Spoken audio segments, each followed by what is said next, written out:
সাংবাদিক হত্যার ঘটনার সাথে বিএনপিকে জড়িয়ে অপপ্রচার করায় জাতীয় নাগরিক পার্টি এনসিপি নেতা সার্জিস আলমের বিরুদ্ধে গাজীপুর অতিরিক্ত চিফ মেট্রোপলিটন ম্যাজিস্ট্রেট আদালতে মামলা হয়েছে। বাসন থানার বিএনপি সভাপতি তানভীর সিরাজ বাদী হয়ে মামলার আবেদন করেন। এতে দলের ভাবমূর্তি ক্ষুণ্ণ করার জন্য সার্জিস আলমের শাস্তি দাবি করা হয়। তানভীর সিরাজ বলেন, অপরাধী চক্রের ভিডিও ধারণ করায় সাংবাদিক তুহিনকে হত্যা করা হয়।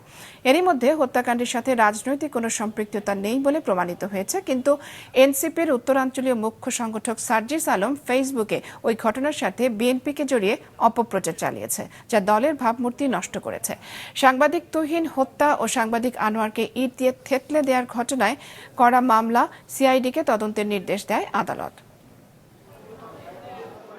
জাতীয়তাবাদী দলের ভাবমূর্তি সাধারণ জনগণের কাছে পূর্ণ করার জন্য সেই সমস্ত বিবৃতিগুলো দিয়ে থাকে। এর জন্য আমাদের সকল আইনজীবীদের নিয়ে বিএনপির জাতীয়তাবাদী দলের আমরা সার্জিস আলমের বিরুদ্ধে মামলা রুজু করে গেলাম। ফেসবুকে সার্জিস আলম একাই স্ট্যাটাস দিয়েছেন। আমরা সার্জিস আলমকে একজনকেই এই মোকদ্দমায় আসামি করেছি। এই সংশ্লিষ্টতায় যে আরো দুইটা মামলা হয়েছে, একটা আনোয়ারকে, সাংবাদিক আনোয়ারকে আহত করা আর একটা তুহিন হত্যা, এই মামলার বিষয়গুলো পর্যালোচনার প্রয়োজন। এই কারণে মামলাটা সিআইডিকে তদন্তের নির্দেশ দিয়েছে।